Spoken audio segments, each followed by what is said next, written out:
Yo, what's up? It's the Heavyist podcast, weekly worship at the altar of radness. I'm joined today by a guest, Sammy Urwin, all-round riff legend of the United Kingdom.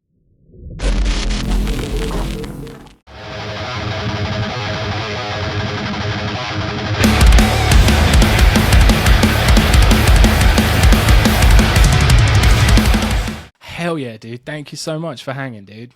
I don't know if I'm worthy of the title, but it's very kind of you to say, and thank you for having me. The pleasure is all mine. Dude, no, 100%. Like, I mean, in the time that like we've been a podcast and stuff, and like from before, it's like it's very, I just love. You're up to so much, man. You've got the band, Church Road, like that's come along so brilliantly. I think it'd be stupid to not call you a legend of the riff on this island.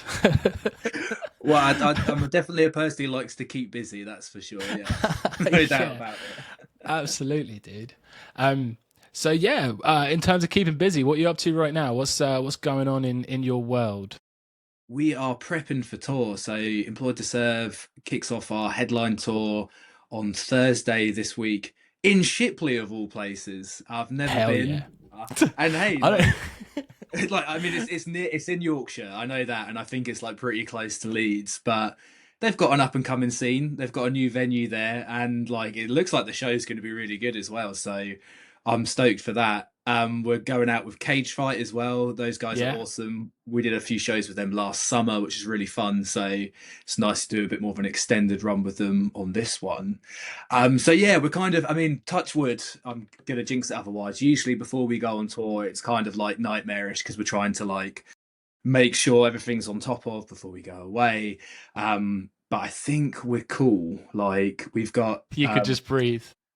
A little bit, yeah. It's still going to be busy, but before we did, like our last tour was pretty hectic. We did another headline tour about a year ago, and our album was coming out at the same time. And oh my lord, but everyone's got shit going on right before they go on tour. But it was a lot.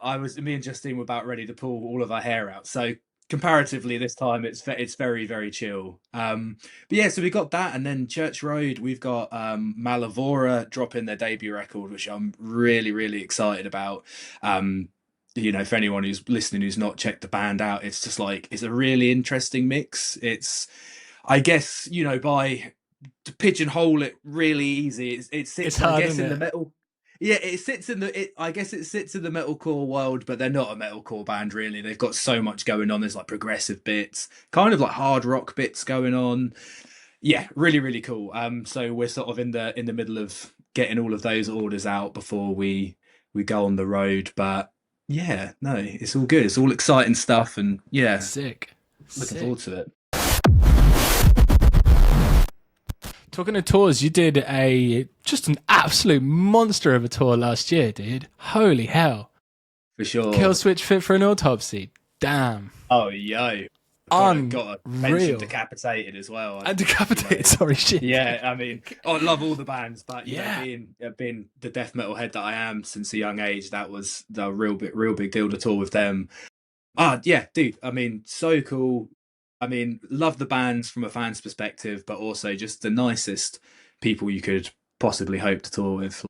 No egos, everyone was chill, we were well looked after, and yeah, I think from our sort of standpoint as well, we couldn't have asked to be slotted onto a better tour, really. It was definitely a cool one. Unreal, man. Yeah, just absolute legends. Just such a monster tour. Like getting that slot must have felt so good. Oh, for sure. Yeah, absolutely. It was like, yeah, we've all been like Killswitch fans since we were little, they're such a band of sort of, our generation, right? And then doing the feature thing with Jesse. So we obviously became, quite familiar and friendly when we did like the music video together, and we already knew like what a nice guy he was. Because he came that usually, when you do like a music video and stuff, it's the whole like, such and such will film it elsewhere, and then you don't even get to meet him. It's green screen. Yeah, you put him in a TV or something like that. That's like the standard, right? It's like, well, we'll put him on a TV or something, and you work with what you've got.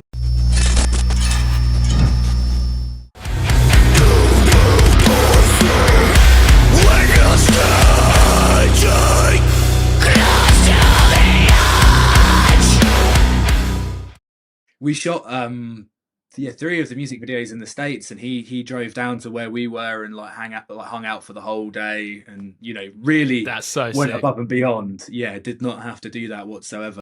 Going into the tour, it was already like, Jesse's an awesome dude, and the rest of the guys turned out to be lovely too. And just and to go on to Decapitated again, I mean, that band is in my DNA. Same with like David, our other guitar player as well. It's like, getting to hang out with Vogue and talk about Morbid Angel or whatever was just, definitely very, very sick.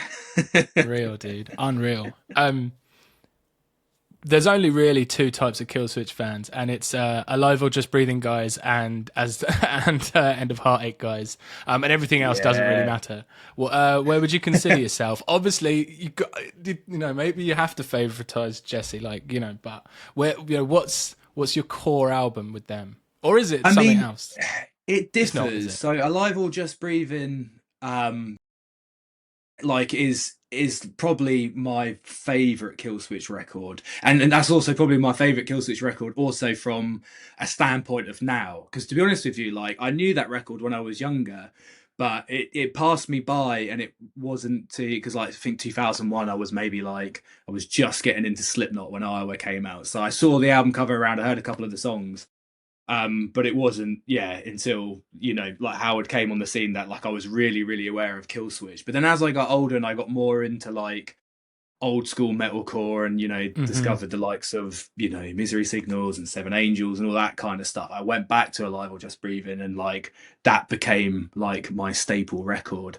But the thing is, though, it's like the link between Jesse and Howard, it's been followed perfectly by Howard, and then again by Jesse coming back into the fold. I think unreal, a lot of their, and I think a lot of their fans will agree as well. I mean, obviously there's always going to be, I mean, it's like the whole George Fisher, Chris Barnes thing. There's always going to be a bit of back and forth about who's better, what albums are better.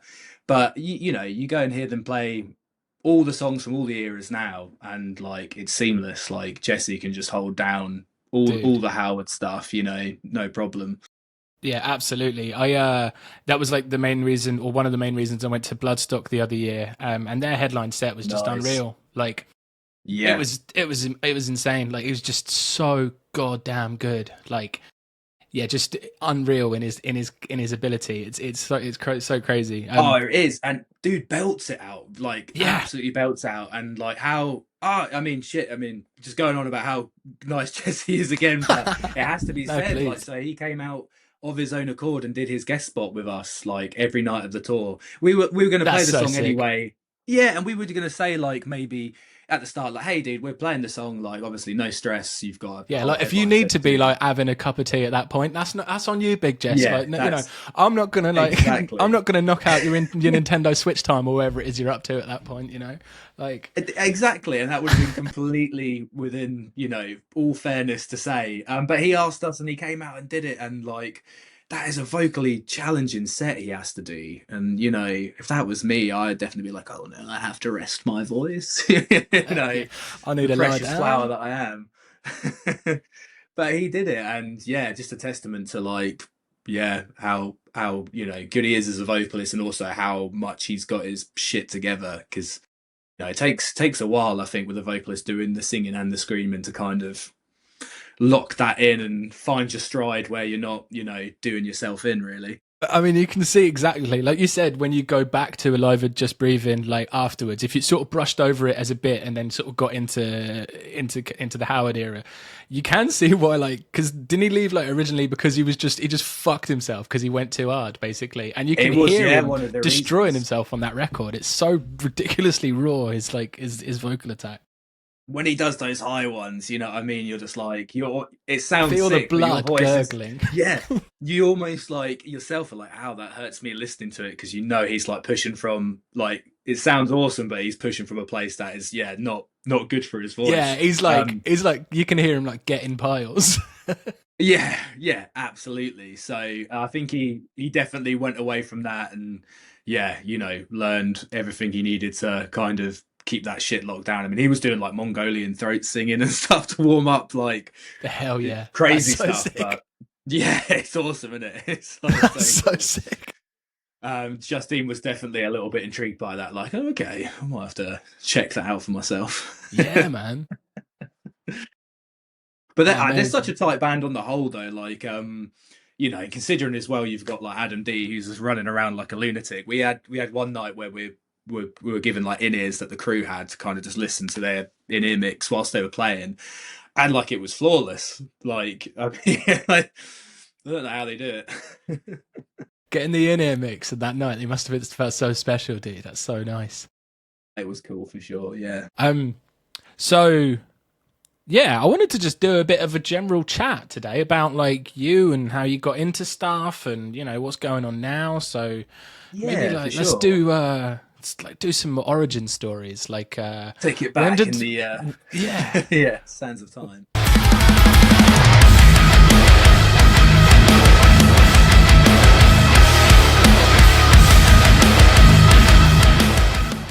When did the riff first come to you? Oh, that's a When did good it call question. to you? When did it beckon? There's a few key points that I like when I'm asked this that I always have to kind of like pick out. I suppose the first intrigue in like heavy music and guitar came from my dad. I mean, you know, so many times people say, you know, they've had a parent or something, and that was the case for me. Like, you know, he's big into his classic rock. I'm also massive into my classic rock these days, and yeah, he had like AC/DC records, Deep Purple records. He had like a cheap knockoff Epiphone Les Paul sitting in like the corner of his room at home. So I was always like, oh, that kind of looks interesting. I'm intrigued. It was always kind of there and present. But then, I mean, the real moment for me, probably like a lot of people our age as well, it's like Slipknot. You know what I mean? That was Yeah. like the holy shit moment. I'd got into music before then, you know, like I think I got like Last Resort by Papa Roach. It was quite an eclectic mix of singles I had. Like the first few CDs I bought were Papa Roach, Cisco, if anyone remembers Oh him, hell yeah, Thong dude. Song. Yeah, Cisco, Banger. and then fuck, shit, what's his name? He's a British TV presenter, and his song was 1, 2, 3, 4, get with the wicked. Can I get a ooh ooh get Oh, with the Richard wicked? Blackmore. Richard Richard Blackwood. Blackwood. That's Yeah, it. Yeah. what a banger. Yeah, so Yeah, Richard about it, Blackwood. you Those are know. like the first RB like runs a CDs. show. That's it. Yeah, banger, absolute banger. So those are like the first three CDs I got because my That brother must have was more been like some sort of wild, like 3 for something deal at like Virgin Megastores, because that's such a eclectic threes. it's an interesting mix, isn't it? So I was kind of like interested in like a bit of like rap and hip hop and metal. My brother was like more into hip hop and stuff like that. And then Slipknot. I saw people walking around with like the Slipknot hoodies on, and then saw that they were wearing masks and that whole thing. And I've had this many times like throughout life where something initially I'm like, I don't know if I'm into this, particularly at that age as well. It's like this is also kind of a bit scary, but something just keeps pulling you back in, the mystique and everything like that. And yeah, I was hooked, like just biggest maggot. Yeah, absolutely. That's it. You go Slipknot one day, and then you'd like, yeah, Discord is actually sick as fuck. Yeah, exactly. Well, it's all just like yeah, exactly. You get into one thing. Here's something. I mean, it's the same with death metal. Then I heard death metal, and it was like, oh, I don't know. But then it kept reeling me back in. Yeah, Yeah, I mean, Slipknot was the big one. That was like when I was just sort of that's when I kind of feel like I became music obsessed.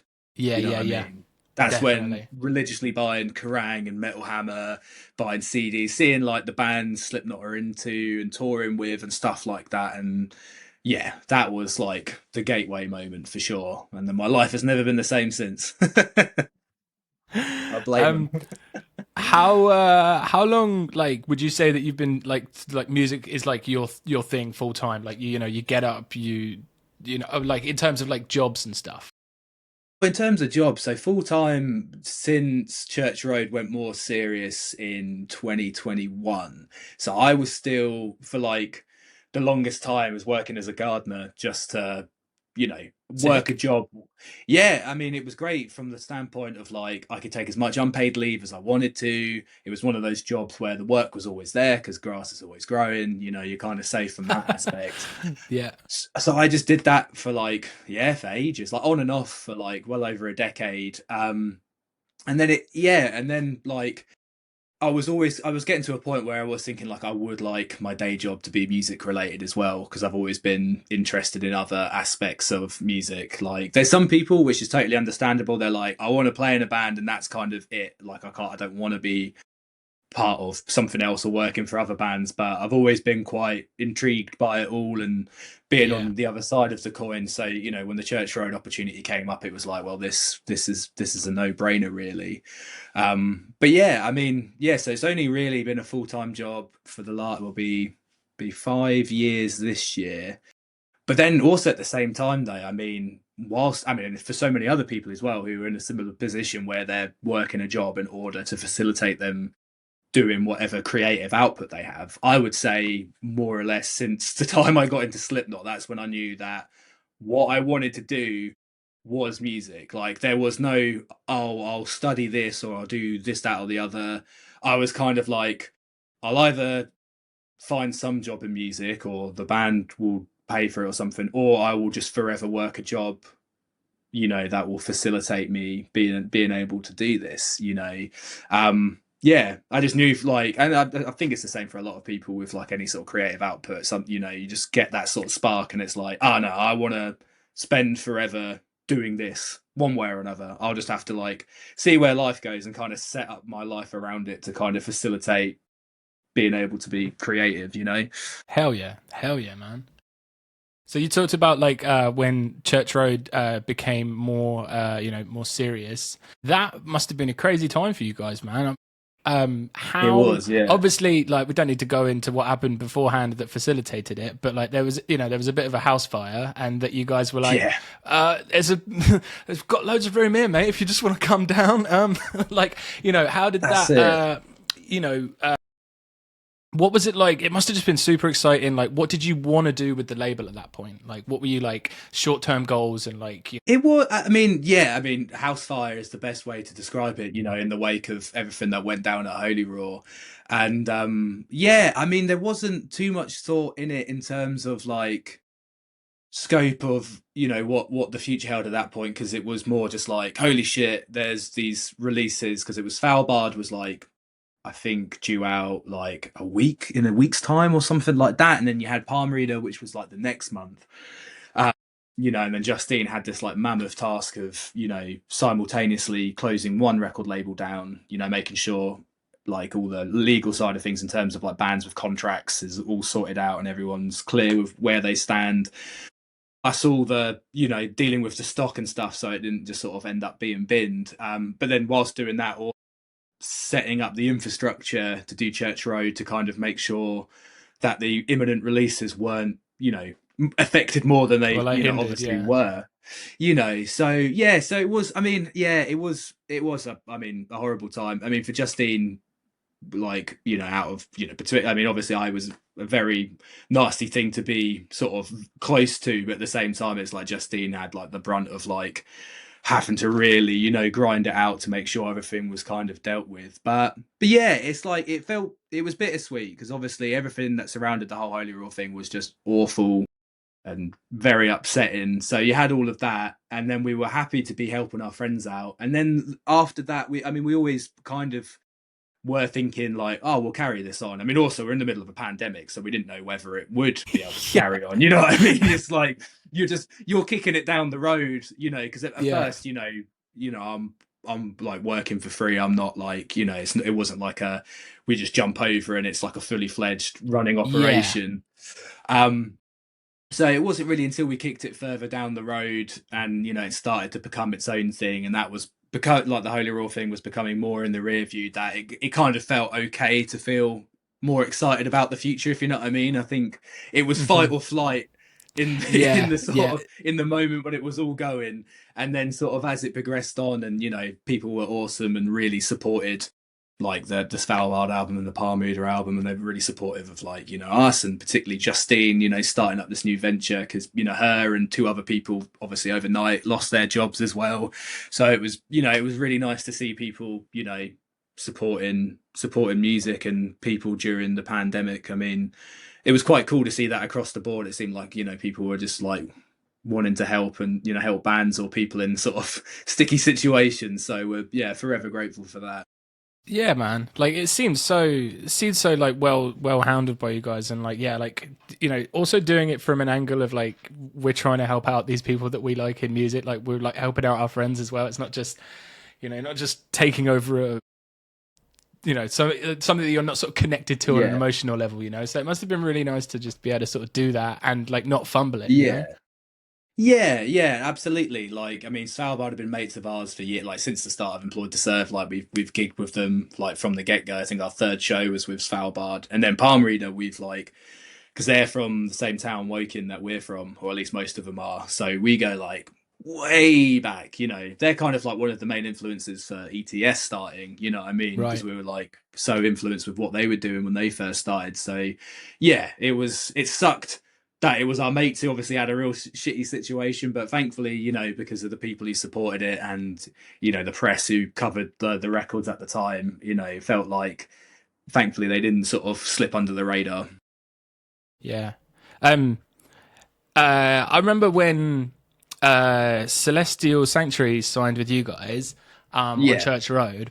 I was so stoked because like there was a obviously sort of from the outside there was a bit of a like Holy Raw kind of had a similar sound. You were like that's a Holy Raw band, and then for like then sure. you guys sort of like take it, run with it, and then it's like we're gonna just put out loads of different stuff that sounds super sick, and it can be like as diverse, and because I think there was like that there was like Celestial Sanctuary, and then like the Wowod record, or was it that For like sure, that yeah. that ripped so hard, and it Oh, was it's really cool to such a be good like, record. okay, this is like cooking, dude. Like this isn't just like a continuation, and like it's gonna have a sort of this vibe to it. It's got its own fresh, crazy mental legs that are gonna cover just different variations of heavy all over the place, and that's really cool, man.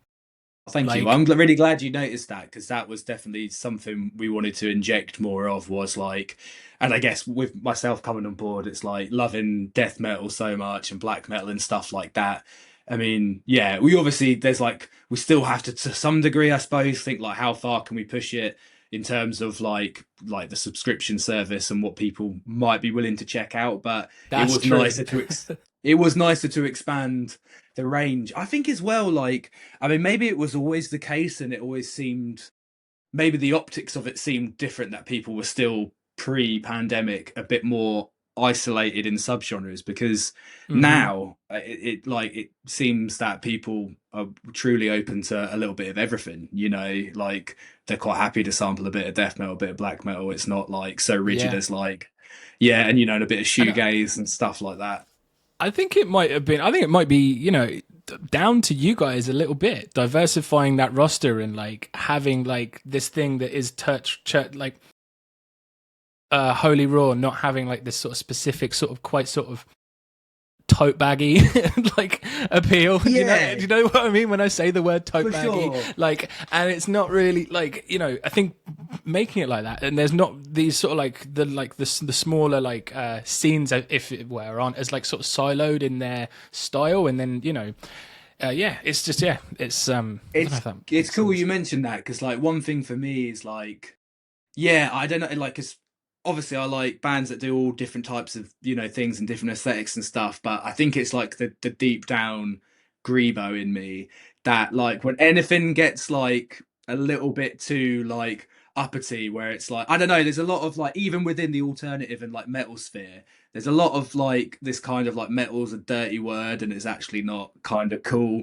and like he wants to stay away from like this and all that, and it's kind of a bit above that. And as soon as it starts getting a little bit too like that, I'm kind of a bit like, come on, we're all just like, you We're all can just package it in grebos, what you dude. want, but we're all just grebos. We all got into Slipknot, and we have discovered all this like other arty stuff as well, which is awesome. But I've always found it when people are a bit like, ah, that's actually metal's kind of shit. I'm just like, Like, nah, bro.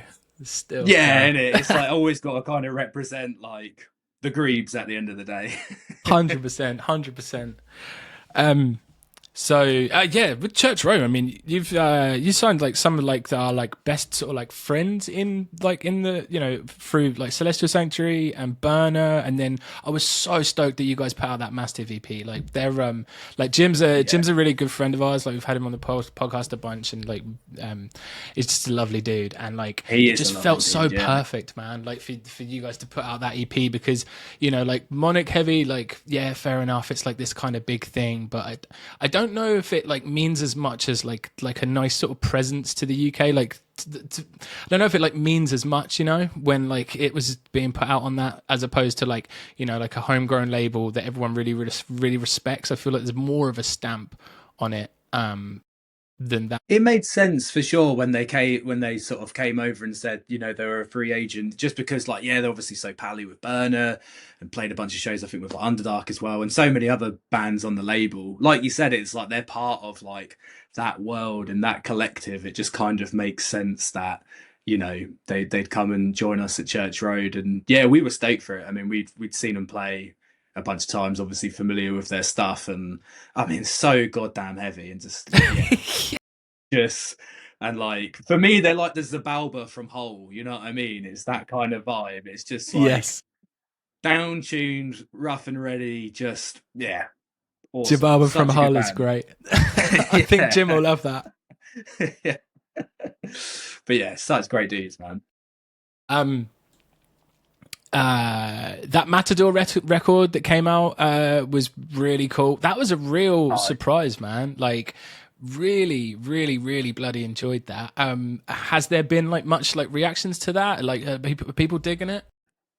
yeah, for sure. You know what I mean? Because like they're still quite a new band, so on the build up to the record, like things were going good, but like I think when the album came out and everyone had like fully digested it and were a bit like yourself, like wow, actually this is really good. Yeah, There's been a lot of interest and it's led to them securing a slot at Arctangent this year, which will be nice. our first time seeing him, which I'm super excited about because yeah, that record like blew me away when I first heard it. We checked out a few of their earlier things, which was cool, really good stuff, but then like I don't know, just like the riffs mixed with the vocals, and the vocals are so catchy as well. They're So such nice. earworms. Yeah, And it's having that hook like so like it's right in that first track, isn't it? And it just sells you straight away. You're like, I think it literally is like the first bit, isn't it, of that track, and it's just you're like, oh, I wasn't yeah, ready for this to be this bloody lovely. Like yeah, literally. it's so rare. Like there's a lot of bands that in that sort of space that will try and inject like a vocal like that's like quite melodic, and it might not really hit, or like they might not really have like the bollocks to properly go for it, and it might be like distorted or like sounds like it comes through one of those like 90s 50s like microphones or something, like they'll like sort Yeah, of like classic. hide underneath it, but that's just right up there. It's beautiful. It's like yeah, it's great. It's such a fun record. If anybody hasn't checked Really, out that yeah. Matador record, you need it in your life, man. Like get it down your neck. Like they yeah, it's good to see that they got put on ATG, and like got to think like Desert Fest would be like right up their street as well, wouldn't it? Like I think so. Yeah, it's like I feel like that will be like the moment where even more people are kind of turned on to him, because I've seen it before with like other bands that are quite aimed at that sort of audience, like an Arctangent or maybe a Desert Fest kind of crowd, and I've literally seen it when they've been playing, and you can see all these new people watching them, and it's suddenly been like they've found their people.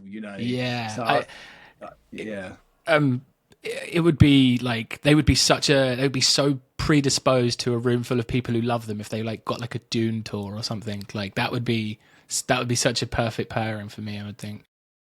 I'm hoping so. You know what I mean? I feel like yeah, the record's strong and people have been interested, and yeah, it just would be interesting to see where things go next. But yeah, like hypnotizing record, like you said, first time Justine played it in the office. As soon as the vocals come in, it's just like you're like, oh, hello, Oh, like, hey, excuse we, me, yeah, we are not yeah, messing around here. This is yeah, we're exactly, playing with real money now. yeah. So as well as obviously doing the band, doing Church Road, you also do like the PR side of stuff. Like Yeah. how long have you been doing that? Like how did you get into that? Like what's fun about it? Like yeah. Yeah, tell me about that. Well, so getting into it, that came purely from, just necessity of doing it at Church Road, So night about, yeah, 99% of what we do is all in-house at Church Road. It's like not very often we have like someone third party do it. And me and Justine always just like really enjoyed it because yeah, it's the sort of fun part of being able to sort of shout about the bands you're working with and be like, yo, check like fucking check this out. Um and we were just like, well, there's like a bunch of bands who get in touch who we're quite keen to work with, who sometimes we're like I was saying before, they're still either due to schedule because we're booked up way in advance. Like for this year, we're already like planning releases for next year now. Sometimes we're like fully booked up, or we'll get a band who gets in contact where I'm like, I really like this, but like I feel it sits a little bit too much on one side of the fence for it to kind of make sense for Church Road. So then we offer our services, as publicists. And once Amazing. again, it's just nice to. I like the community of it. You know what I mean? I like that it's like through doing the band and other things. It's like you make all these friends and meet all these different people through doing it, and then you go to things like Arctangent and Damnation and you see them in person and you get to chat. And yeah, I don't know, I find it very rewarding to be like, hey, check out this awesome record, and then if someone's into it and they write a cool review, it's like yeah, super rewarding to do, I find. What does like growth look like for a label? Like how do you like, because you're like obviously you probably just want to make this the thing that you do forever. Like Yeah. what does it look like? Like how do you sort of plan for it? Like is it just putting out more records or having the capacity to put out more records and like, because obviously you have like your monthly Yeah. your subscription based service type thing. Uh what is it? Yeah, like Yeah. what do you sort of when you go like right, this is what I would love for the label to be doing like in a year or like 5 years or whatever. Like what do you sort of how do you It's picture a it? it's a good question, that, because obviously we do sort of like brainstorm stuff. I guess it would be nice further down the line to we well the one thing is that we never want to do is like we don't want to become it's kind of sounds counterproductive. We never want to become like necessarily too big and lose the kind of what kind of makes Church Road special. Like we I want feel to like grow, of smoking course. cigars or like out to dinner and like yeah. Exactly, you know what I mean? It's like, and I'm not saying everyone who works at these, bigger companies and stuff necessarily become jaded, but I think there's, at least from, the way I kind of view my job, it's Mm, like I just feel very, very lucky to be able to do it, and I feel very excited about it and kind of gassed on everything. And I yeah. think, yeah, so I guess it's like we want to, yeah, like you say, like as it's kind of like human nature, you want to have new challenges and do things. We will probably want to get to a point where we might want to take sort of like bigger sort of gambles on something, or try and push something to the next level by doing X, What Y, would a or Z. gamble look like? Good, I guess, like maybe pitching to a band that is at this point in time definitely like too big for Church Road. You know Okay, what I mean? yeah, yeah, Try and be yeah. able to offer something that Yeah. maybe some of our counterparts who are slightly larger labels are able to offer, but then be able to do some stuff like that without kind of, you know, I mean, I never say never. I mean, with all these things, you Hmm. you kind of you have some sort of plan, I guess, don't you? You want to like, yeah, in 5 years do this. So who knows? In 15 years, maybe I'll have a different standpoint. But where I'm at now, I'm kind of like, don't know if we're in the mindset of like we'd like it to be like a big enterprise with like Big employing fat loads cats. of people, yeah, or or something where it becomes like a real headache, because we want to maintain the best quality we can for the bands we work with, whilst also doing our own stuff. You know what I mean? It's like that's always the thing that's so important. It's like we have, ETS takes up quite a large portion of our time, like as it is anyway. And then it's like if you make something else, you like start doing more over here, but this is requiring the same amount of time. It's like you got to do it steadily so you're not spinning too many plates and then you end up sort of dropping them, you know. And we've been Yeah, yeah, lucky yeah. so far with the kind of workflow, with even with adding the press into the equation, being able to balance it so that like nothing's kind of, you know, falling by the wayside. Yeah, I wish I had like a clearer answer for like No, that's cool. I by like. by 2020, but like no, the ambition is definitely there to do new things, because I think you do. Yeah, you know what I mean. It's like you're stoked by certain achievements, and then you know after a little while you want to move on to something else, and you know aim for a different sort of milestone. So the ambition's there, Yeah, but I think we realise how good we've kind of got things right now. We're always kind of we move like we move at a steady pace just to make sure the wheels don't come off yeah, any yeah, particular thing we're yeah. doing. You know, Paying playing it like, safe. yeah, you don't Yeah. want to go. You don't want to overstretch yourself and then just be like financially ruined, things like that. Well, that's it. You know, what I mean, be like, oh, I think this is like a great thing to invest in. You know, drop a load of money, and then you know, bands could break up or Yeah, like whatever could you happen. go You way know, too hard on gold foil merch or something, and then that's yeah, it's coming back. I'm telling you. it's Yeah, coming back, dude. yeah. I don't doubt it. To be honest with you, I mean, everything else is coming back round. It's only a year away. I'm telling you now. Snapbacks and like gold foil merch is gonna be. It's gonna be big again. 100%, 100%. I swear, Despised Icon put that shirt out every 6 months or something. Yeah, it's a staple. Hell yeah. Yeah, no, thank you. I appreciate that was a bit of a weird question, but like, yeah, I'm just No, it's genuinely a good very, one very though. intrigued in like the like the workings of the label, and you know, like how it, you know, what goes on, and you know, the what's in the cogs. For Have you sure. ever thought about like? Have you ever thought like, oh, I'll do a festival? That would be a nice little thing. That would be a nice little money spinner. That's got to be up there, We've right? That's got because to we've be done right like up there, isn't it? we've dipped our toes in like doing a few gigs like Yeah. in the initial years, like we did like a Christmas bash and like a 5th year anniversary party. So there's definitely thoughts. I mean, you know, we'll have been a label for 10 years next year, so make of that what you will. So there are Oh, some irons in the fire for us doing some special stuff to coincide with that, which are in the sort of early days of planning. But we'll definitely be doing something for that. So yeah, no, it has occurred to us. You definitely would like to. Well, we enjoyed doing the Christmas bash so much, uh, because it's kind of like our office party, I suppose. You know what I mean? Because it's yeah. it's me and Justine who, you know, Justine's like sat just over there usually. You know, the Christmas party's just sort of the same as any old night. So that was kind of like a nice way to cap off the year. So 10-year anniversary aside, I've definitely got the itch to kind of do something, you know, whether it be on a smaller scale or, you know, whatever it is. It's just nice to do. It's kind of feels like a bit of a celebration, and nice to get, you know, all the bands together, and particularly if there's like some bands we don't get to like see actually as much in person. You know, we're quite fortunate with most of them being UK based. We can catch them, but we have got a few international ones that would be nice to get them over if they haven't been Hell yeah. already. Um, being from like where you're from, you're around Brighton, right? Well, I'm Or about an hour away. I'm Woking way, so that's like it's like Surrey, so just oh, outside London. I'm a Yeah, but fool. it's kind of confusing though, right? Because obviously I saw you down in Portsmouth the other week, which so and like I do go to shows in Brighton as well quite often, because where it's ridiculous where we are. Like we got a pretty good train into London, but like driving wise, we're probably about like 19 miles away from most London venues, but it's quicker to drive to Brighton than it is in the central. So Yeah. sometimes we're like, oh fuck it, we'll go and see such and such in Brighton instead. And same with like Crowbar the other week, we're like, oh, we'll go to the Portsmouth show or something. Yeah.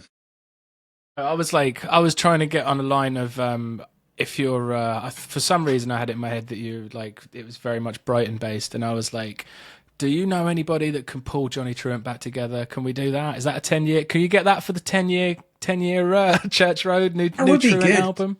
Come on, I mean they're all like still active within music. You know, they got it like gotta new be bands, and right. some of I Some know of that them are working they like, were managing and stuff. Like I've got friends that were in bands that they were working with, and yeah. yeah, I think it's Ollie, right? He manages bands, and yeah, so they're all sort of still in it. So yeah, shit. Because is it 10 years of the first album next year, or Don't is it know. this year? It's got to be about 15 years of the first album, and I it? was It gonna must be say, yeah, so surely old. that's Like more like no, because oh, what's the second one? Is it a library of in the Library of something of Horrific horrific Events, events? Yeah, that one came out in like 2005, I think. So the first one, 2005, yeah, and yeah, so the then first one must be even older. yeah, Ah, mate, that first record is 2002. insane. Oh mate, Still holds unreal. up. I was listening to it earlier this year, in fact, because I was going down a sort of route of. I've got a good friend who's like into a lot of like yeah early noughties UK bands like fucking who's a Hondo McLean and stuff like that. Yeah, I was having a good spin of like those classics, and also for me, second album, The Bloodening, is one of the dude. heaviest. When I heard the dun dun dun dun boo dun, that was another key moment where I was like, I've been ripping that bass line off for yeah 15 years plus at this point. That record after No Tears for the Creature, I think is one of the most criminally underrated albums ever. It's so bloody hard. I think I wasn't even properly like accepting how hard it was at that point. I think it was Okay. quite a stylistic change straight away, and then I just kind of like wrote it off, and then like went back to it like a few years later, and god damn it Okay. Was rips. that one? Yeah, I'm not too familiar with, so I'll have to get that on my list of things to Oh, check out. it's so fucking sick. What I guess that kind of brings us up to nice present day riff enjoying. So yeah, Yeah. I bumped into you at Crowbar. That was bloody fantastic. What a So good, set! man. I enjoyed it so immensely. That venue, by the way, hasn't existed in that capacity for very long in Portsmouth, and it was Right. massively oversold. Like I don't know what your Yeah. experience was, but mine was. I was very much bound. Yeah. Sardined against the wall, and then someone like ripped ass at one point, and oh, it was intense. The absolute shame of it. But yeah, it was awesome. I'm guessing like because like the venue seems like quite an old building, so I'm guessing it's kind of been open and closed and been under different names and stuff like that, Yeah. right? Yeah, it was called Moonshine, and then before that, it was something else. I want to say it was a strip club at one point, or like a something like it's sort of been it's evolved, and Yeah, now it's a goddamn Crowbar in it, which is Crowbar being sold out in Portsmouth on a nuts. Thursday night, whatever it was, makes no sense to me whatsoever, and I'm so happy No, for it. Like it's same. Yeah. bananas. I think they're like because I was looking at their Spotify numbers, like they're at like a million at the moment, like monthly listeners, and No that way. must be the most they've ever had ever. Like I can't imagine a point in time where they would have been more than that. That's bananas, isn't it? I can't believe they're at a million months. That's No. fucking insane, man. Yeah, because it feels like it has been building like over the last few years, but like it's reached like a nuclear point. You know what I mean? Because there was still like a moment not that long ago where yeah, like well they 1.2, did it's like a climbing.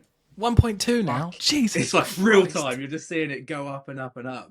Yeah, because it feels like not even like that long ago. Like shows were like decently attended, but they weren't. It would be somewhere like like Portsmouth or something. It'd be decently attended, but it wouldn't be necessarily be a sellout. But it's so good to see because that band are so important, are so good, and to see them get their flowers is like yes, finally. Yeah. You know what I mean? Because they've been in a sort of a cluster of bands that for me.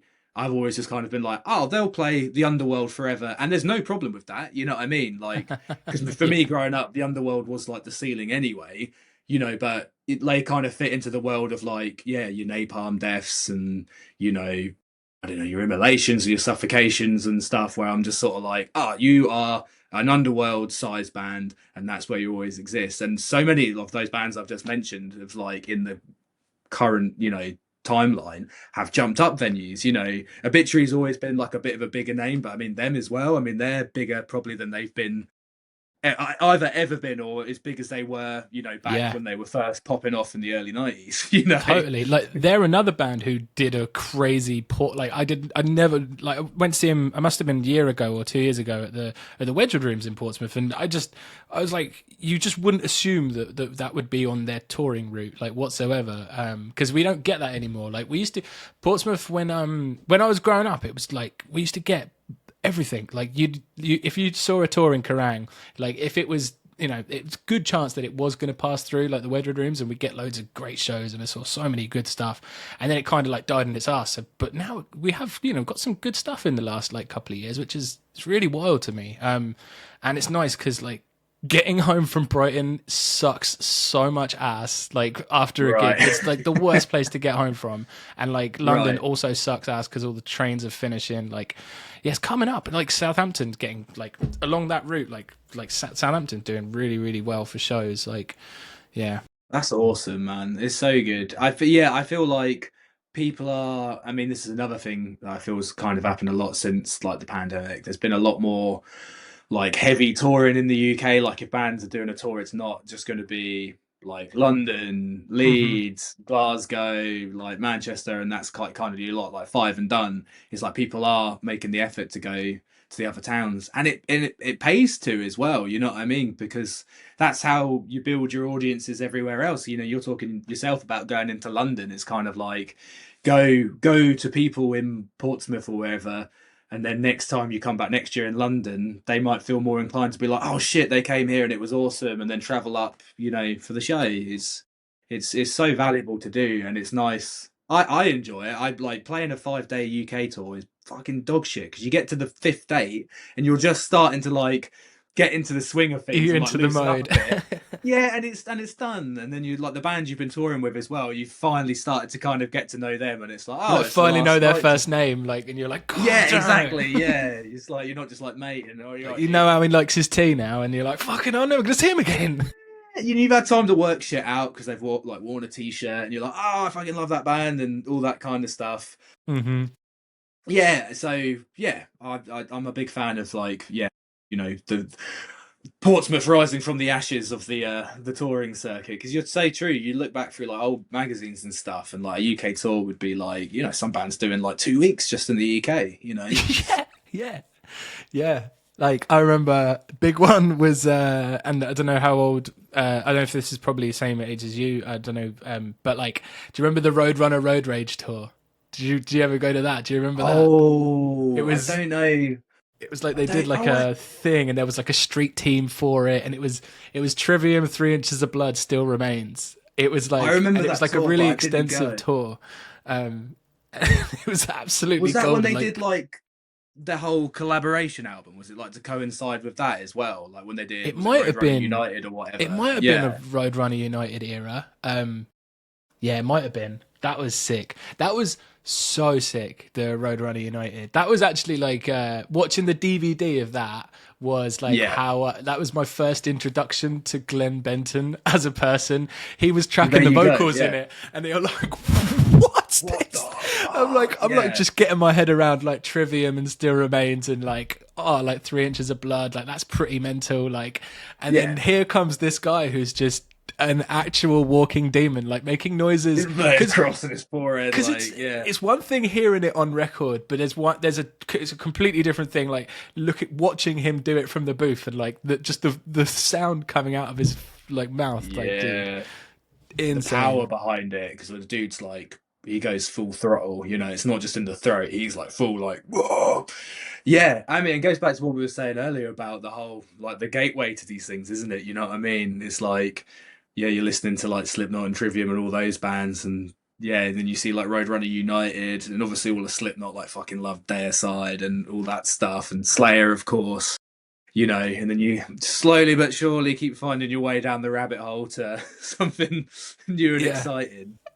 But yeah, I think I yeah, might have and already then told you this before, but the first show I went to in Portsmouth, I don't know if you would have gone. It was at the Pyramid Centre, and it was Soulfly with Skindred supporting. That I think was the first time I ever went to oh, Portsmouth for a show.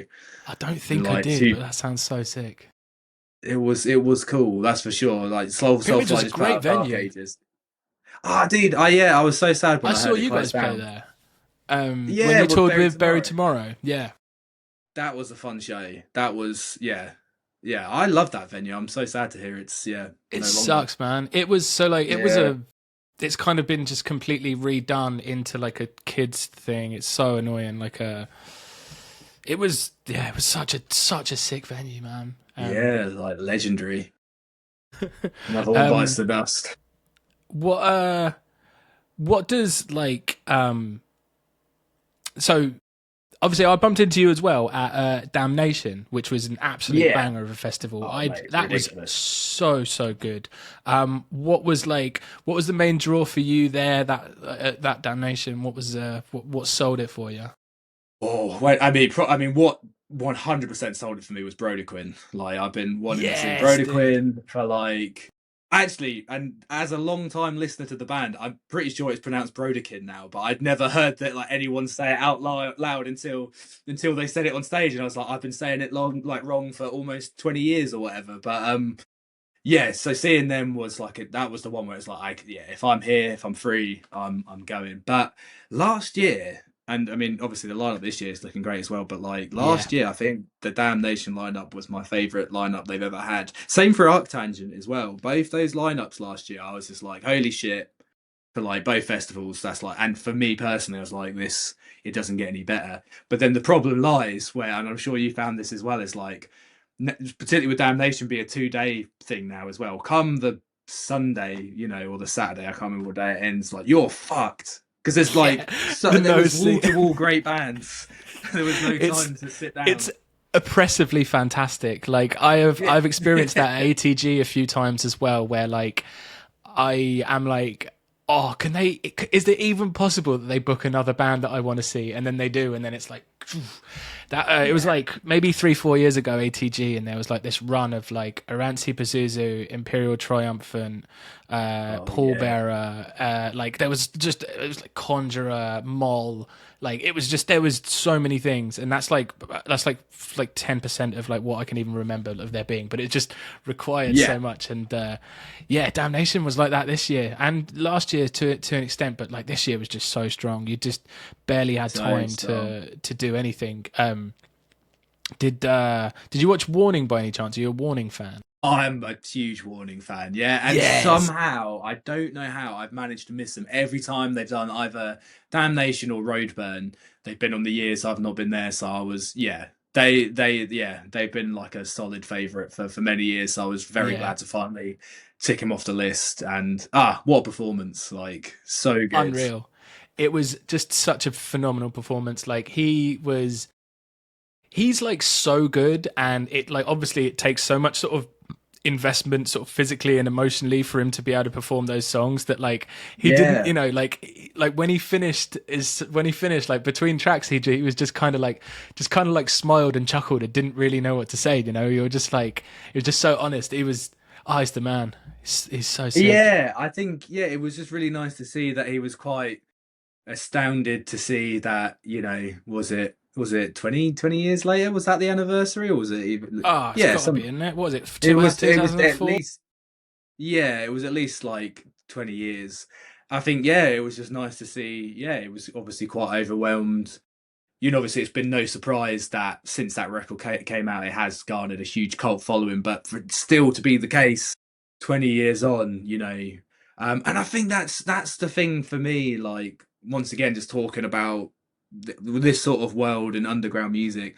I love that so much, man. That's the shit like I like to see and I'm in it for. It's like, don't get me wrong, it's all very well and good being like fucking Slipknot or like the biggest band ever, but there's just something so awesome about writing a record like that. And particularly as well as if Yeah. when it came out, it didn't get the attention it deserved. And then later people find it and it just grows and grows and people fall in love with it. And yeah, you know what I mean? I mean, that record's such a special record for so many people.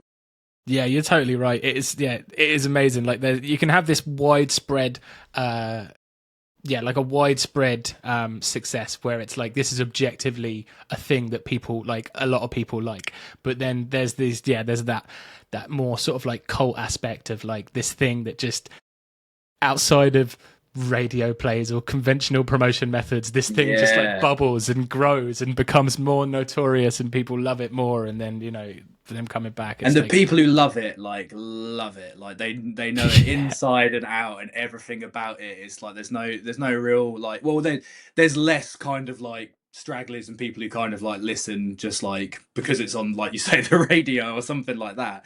You know, it's like people are in it because like they fucking yeah, adore it, because you you know. don't casually put on like an EP full of 9-minute songs, do you? Like, it's like just nothing, you know. The funniest, yeah, actually, I was staying with a friend at Damnation, and he reminded me of when we were on tour, and it was an early morning drive, and I was like, oh, what do I put on? I'll put on Warning Watching from a Distance, just to, you know, it's pretty melee or something. And our old drummer at the time, this voice just came from like the back. It just went like, "This is the most depressing music I've ever heard in my life," and it's like, yeah, Yeah. I guess so, yeah. I don't know Yeah. whether to take that as a compliment or should I change it? Dude, the first time that I showed somebody Warning as well was a kind of a similar situation, but it was the opposite time of day. It was us driving back from a Bristol gig, which Bristol to Pompey is like about 2 hours, like with no traffic. And I put it on like on the drive home with my friend Gary, who I do the podcast with, and I was like, this is the exact perfect place for you to take this record in. I think he liked it. I think he enjoyed it. Like, it got us home, that's for Yeah, sure. I agree because like that's exactly how I heard it as well. We were driving back from like we've been out in like Leeds. This is like years and years ago. Like Leeds, like clubbing. I was staying at a friend's house, and then the person who was driving us home put it on the stereo, and I was in. You know, sometimes when you're like half asleep and music hits like even harder or in like a Yeah. different way. He put it on, and I was literally just like in the back. It just like loomed forward at one point, just like, who is this? And that was the What moment. You know, alchemy I is was there. this? Yeah, exactly. Yeah, so I agree. It's good. It's good. I think it's good driving music. I was trying to do the same thing for my band members, but it wasn't. I don't think it was And appreciated. a nice sort of like icy morning. Was that would have been, could see that Oh going yeah, down. I think so. Or We was had it? it was during a time where it seemed to like if we were doing a long European tour, it would be in the cold heart of winter, and we'd all be freezing in the van and just being like, "Oh fuck this." Still at the time where I think we were just like, yeah, just doing like I don't know, like a 3 week long tour and just sleeping on people's floors every night and just sort of yeah, Nice. good for stories, but also pretty intense. Yeah, pretty bad for physical, just Yeah, physical and mental trauma. well-being. Yeah, Yeah. Ah, absolutely. mate, I think we're coming up to a little hour here. I think this has been absolutely wonderful. I Yeah, really, dude. really appreciate this, man.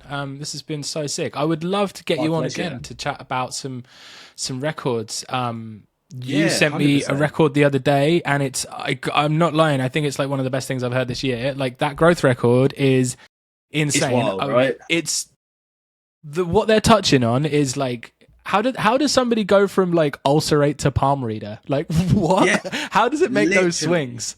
That and is, it works like bro. seamlessly as well. It's like I love it. when it sort of came through, it was like, oh, I fucking adore this because it's got Yeah, moments where it's kind of like, oh, a bit of a, like a cryptopsy vibe going on, and like you say, like ulcerate as well. It's yeah, it's a special record, that, and I'm really hoping people pick up on it, and I hope they can make it over. I mean, obviously being from Australia, it's a long way to come, but you know, yeah. I feel if people get switched onto it, they'll definitely have people here wanting to see him, no doubt. Hell yeah. Hell yeah. Yeah, so we'll be chatting about that record. It's by a band called Growth. You should go check out the singles now. They're absolutely sick. Cool, man. Sammy, thank you so much for your time, dude. Is there anything you wanted to like say or shout out or anything before you bounce? Parting Well, words just of wisdom? thank you to you, Sonny, for having me and everything you do to support heavy music and shout about stuff you like. I think that is awesome, and yeah, we're forever grateful for anyone shouting about our band or the label or anything we're working on. Because yeah, it's definitely always like it's a scene mentality, and it kind of takes everyone to do this shit. So just yeah, thank you for having me, and yeah, I don't know, wise words, just play some metal or do whatever you like doing and enjoy life. always, if you can. That's the way to do it. Hell yeah. All right, that was wicked. Well, I'll Thank see you you, next dude. week, homies. Oh, Gary's having a chat actually this week with Hunter Young from Mood Ring and Psycho Frame and lots of other things. So that'll be out in a couple of days. It might already be out by the time you see this. Yeah, thanks very much. Give us a sub. I forget to say that. Just do it, please. That'd be lovely. Thank you. Bye.